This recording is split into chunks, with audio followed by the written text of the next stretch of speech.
was chaos, it was confusion and sadness when the U.S.'s two-decade presence in Afghanistan came to an end in August of 2021. And again, 13 service members losing their lives, many others injured. Now the U.S. House Foreign Affairs Committee is holding a hearing that is today on the withdrawal fiasco called a failure to plan, examining the Biden administration's preparation for the Afghanistan withdrawal. With us now, Congressman Darrell Issa of California. He's a member of the House Foreign Affairs Committee, and he'll bring us a preview of the hearing. Sir, a State Department review found the Afghanistan withdrawal lacked clear leadership in the withdrawal, saying there was, quote, insufficient senior level consideration of worst case scenarios and how quickly those might follow. My question to you, will there be calls for accountability at today's hearing? Well, there absolutely will be. This is sort of one of those, when Benghazi happened, they said never again. Well, they not only did it again, but they did it when they didn't have to. They had a choice. They made a decision to take the sunniest and brightest possibility, which was that the government didn't fall, the military stayed in place without any air cover from the U.S., and nobody panicked as we left.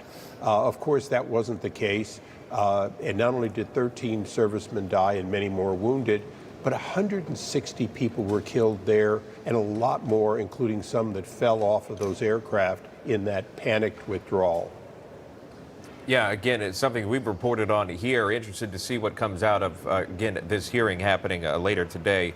Congressman, I wanted to bring something to a state level. I understand this would be a state legislative question, if you will, but you yourself answered to constituents there in California. Your state, again, asking for a task force for reparations, recommending compensating qualifying black residents in California up to $1 million in cash payments from the state. My question is this even realistic with California's budget deficit, as you know, growing to nearly $32 billion? What are your thoughts on that? Well, one of the interesting things is our governor, who sort of led the charge early on when he had a surplus, now with this deficit is saying, well, maybe not now. And of course, even our vice president, a California resident, would not be eligible. Her family wasn't in the U.S. Half of her family came from India. She would be a payer of reparation rather than a recipient. So it's a confused sort of standard. But, our governor is a very confused man. He thinks that school books for 5- and 6-year-olds should include some graphic knowledge. He thinks that he should control education from Sacramento. And as you know, he has a tendency to punch down in every place. Now he thinks he can solve Hollywood's problems. So I come from a state where, from the top down, they're very confused about what their role is, such as living within the means of the highest taxes in the nation, getting our roads working, and allowing schools and parents to worry about education rather than top-down directions. So that's California for you right now.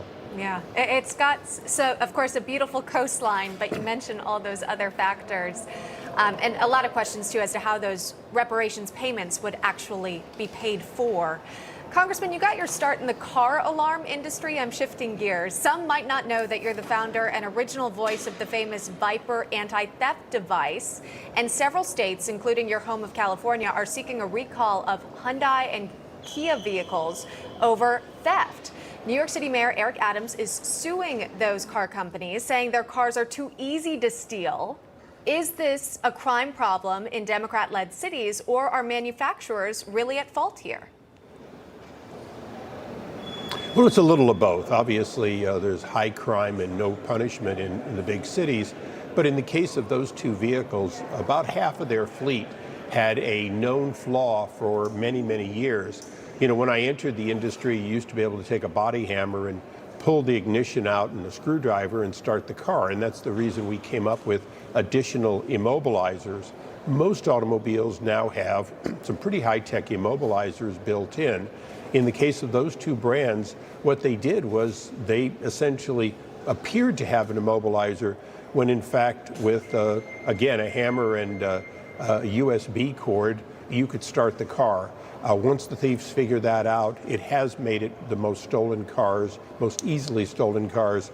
And those companies have to very quickly add immobilizers, or they're going to be racking up billions of dollars worth of claims. And the right claim is not from the cities. The right claim is from the insurance companies who have paid out for automobiles that were not reasonably defendable. All right, that is Congressman from California, Darrell Issa, joining us live from the Rotunda. We appreciate your time, Congressman. Thank you for that.